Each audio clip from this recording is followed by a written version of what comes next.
This is IGN. The DCU takes flight, and it's more than worth a look up. This is your IGN review of Superman by Tom Jorgensen. Superman is one of the most enduring figures in all of pop culture, a mythic symbol of truth, justice, and the American way, without which the very idea of a superhero as we know it wouldn't exist, or, for that matter, the phrase truth, justice, and the American way. James Gunn's new big-screen take on the character finds itself questioning what place such an idealistic elemental hero could possibly have in our complicated modern world, and how those battered yet timeless values fit into a blockbuster that also shoulders the burden of launching an entire cinematic universe. It should come as little surprise that the man who turned one of Marvel's most obscure teams into beloved roller coaster headlining A-listers figured out how to make Superman soar once again, and the movie gets both the DCU and David Corns what's sure to be long reign as the Man of Steel off to a great start. Gunn grapples with Superman's mythic status by fully embracing it, giving the details of Kal-El's origins no more screen time than some brief opening on-screen text. 20-plus years after X-Men and Sam Raimi's Spider-Man movies ushered in the age of superhero cinema, Superman takes for granted that its audience will feel at home in a world where gods, monsters, and even superdogs named Krypto are a fact of life, and confidently uses that to spectacular effect. What immediately sets Gunn's Superman apart from its forebears is the breadth of comic book history that it openly and passionately pulls from, leaning heavily into more colorful cosmic and pulpy elements than any big-screen Superman before. Literally, this is the most vibrant superhero movie since, well, Guardians of the Galaxy Volume 3.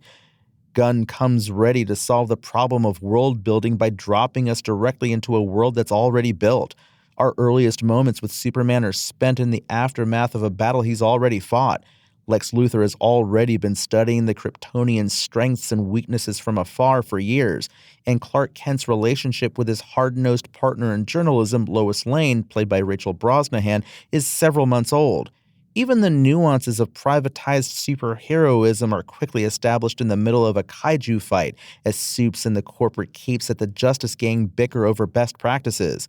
This leaves Superman feeling like both Gunn and Warner Brothers reckoning with all the success they've seen, or in Gunn's case furthered, on the part of Marvel Studios, and the smart bets they place on how much we'll accept as natural to this new continuity without the need to stop down and explain every little thing pay off.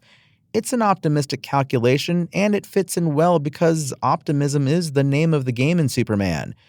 That hopefulness is anchored by a knockout performance from Cornswet. He brings a ton of confident swagger to Superman, perfectly balanced with an old-fashioned tendency to let slip a good gosh or a what the hey in lieu of a curse word. His take on Superman lives in these idiosyncrasies, frequent reminders of Clark's humble upbringing that do wonders for keeping the question of humanity and what that means in Clark's case in the mix. The lines between Superman and Clark are quite blurry here, especially since Clark spends half his screen time with Lois, and the Daily Planet reporter already knows he's Superman by this point. Brosnahan evokes Lois's weary, wily personality well, and an early scene where Superman grants her an interview, which quickly spins into a lovely verbal battle where the complicated dynamics that underpin their budding relationship rear their head, does a fantastic job of establishing the two stars' chemistry. At the same time, Clark's refusal to acknowledge the downsides to his recent intervention in a foreign border conflict goes a long way to making the God among men fallible.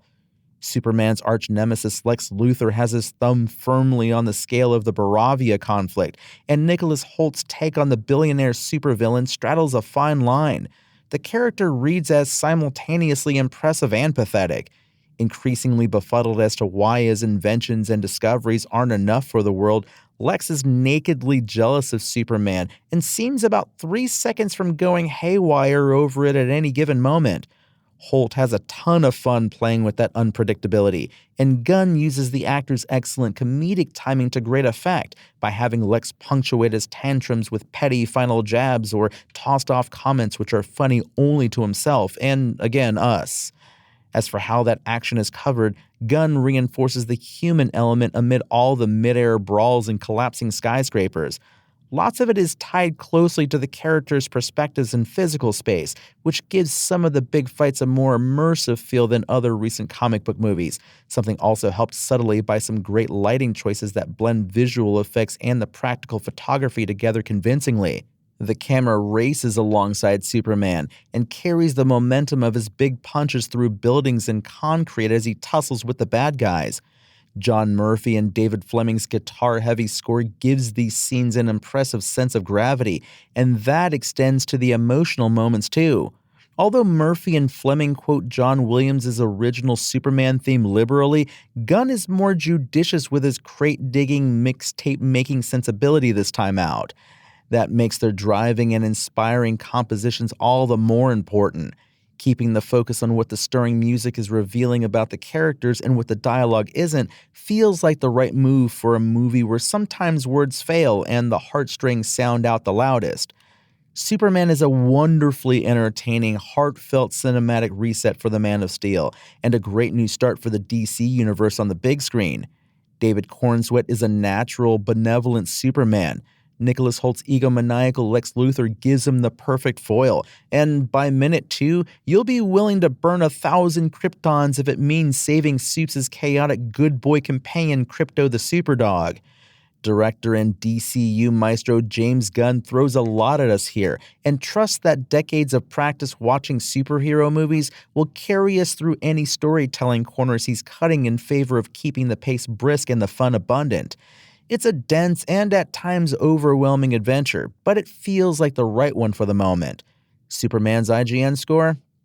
8 out of 10. Thanks for listening to IGN. My name is Tony Jackson, and for the latest Superman updates, visit us at IGN.com. Spoken Layer.